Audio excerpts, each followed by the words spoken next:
Ну, кожен чоловік боїться, в тому числі і я. У кого грошей мало, ті залишаються тут, в Покровську. Тому що, якщо уїжджають, де, треба платити за квартиру, за світ, за воду, за газ. І на питання треба. Їх надовго не вистачає грошей, бо їх мало. А де ж їх взяти? Набагато не вистачить. Ну, ні, я не могла цього представити, звісно. Много горя війна принесла. Ну, а приходиться виживати. Як уміємо, так і виживаємо, я так скажу. Кожен по-своєму.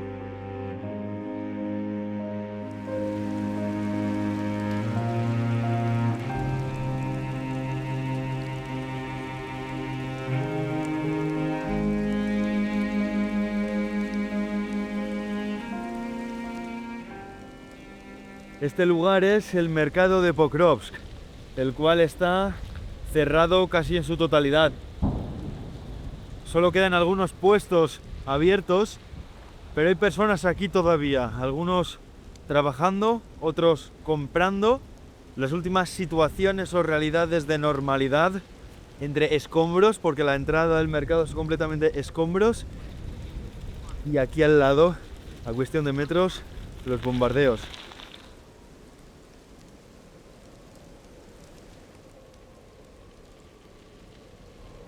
Як раніше було багато людей, жили люди, ну, мир був, все, а тепер розрушено, много домов розрушено. Зараз, звісно, людей в місті немає.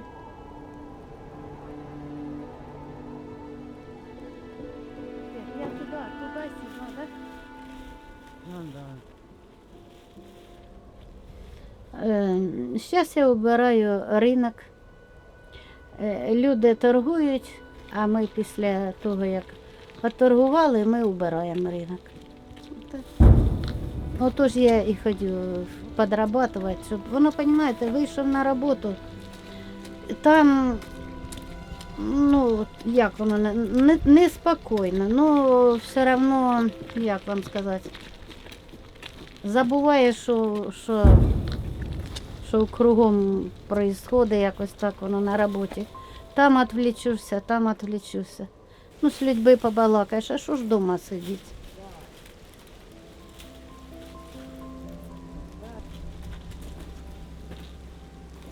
Це, мабуть, мокре. Ні, воно мерзле, все. Не треба. Ну, дивися, а ти нічого. Та ви дай.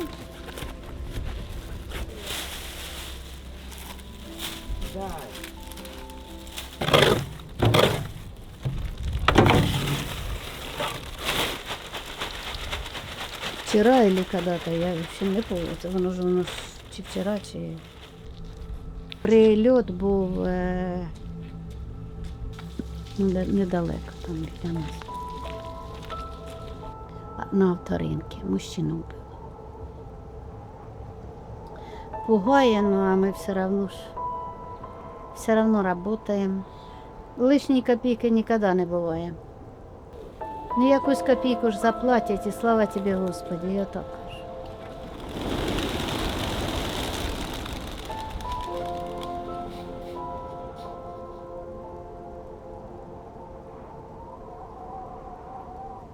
Siempre me había parecido realmente interesante escuchar a los corresponsales, a los reporteros de guerra, hablando de cuán importante es saber interpretar los sonidos de guerra, de los drones, de los bombardeos, de los disparos, cuando sale la bala, el proyectil, el misil, cuando se está disparando desde tu lado, cuando sale y cuando viene.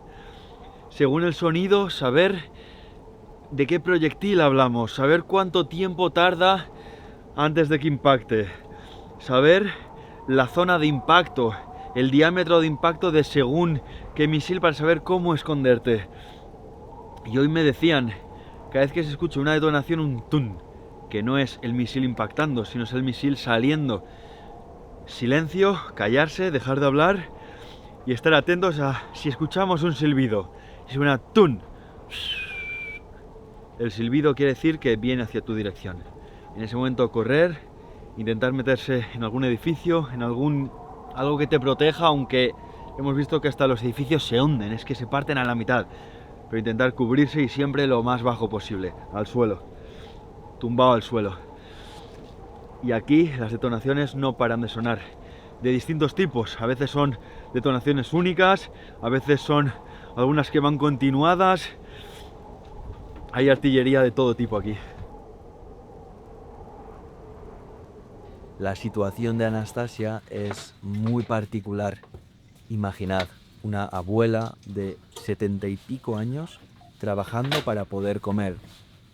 Esta ciudad es ahora mismo el frente, la línea de frente en la guerra de Ucrania. Está siendo bombardeada de forma continua, se escuchan los misiles, se escuchan los drones, se escuchan las ametralladoras.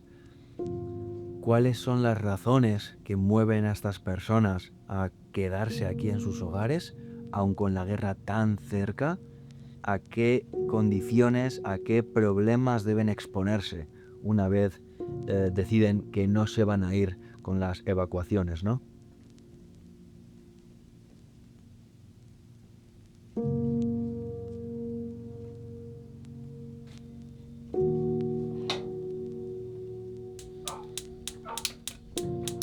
Ну, моє рішення остатися в Покровську.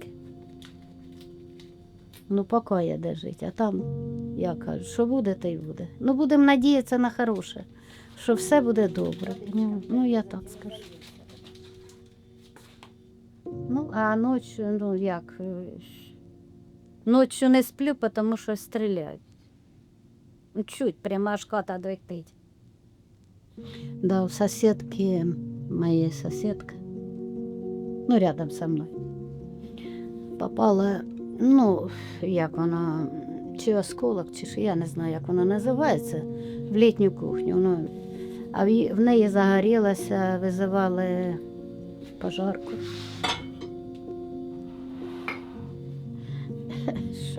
Щоб остатися, живою остатися, це страх. Ну, війна ж все-таки.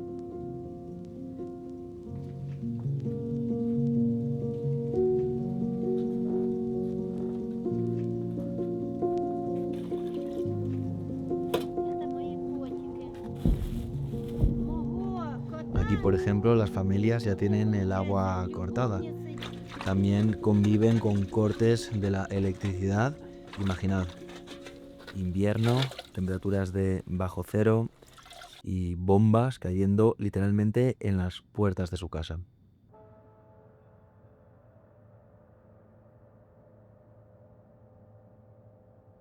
Якось і люди там трохи макаронів купив, трохи, ну, що то там, давали допомогу, раніше давали. Зараз дають десь на мікрорайоні, я туди не ходив, ну дуже далеко. Автобуси не ходять, нічого не ходить.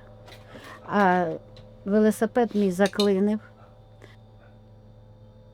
Ну так він то котиться, а так, щоб поїхати, ні.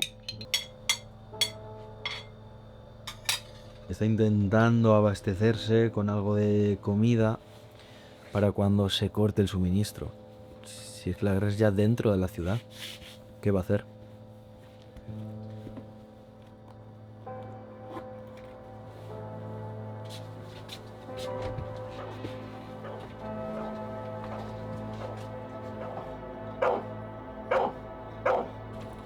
Немає теж, ну ладно. Щас, Віра, Тепер сусідські собачки треба покормити. Собачкам чи кошечкам. До мене приходять сусідські коски, я їх кормлю. Так, а тепер свої коски. Мої хороші, мої золоті.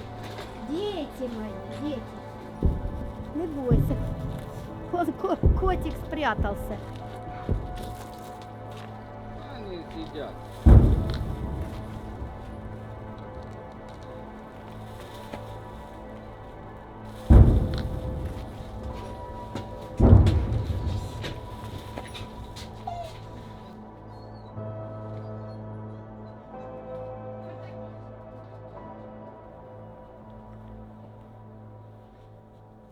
хотілося б, щоб швидше мир був.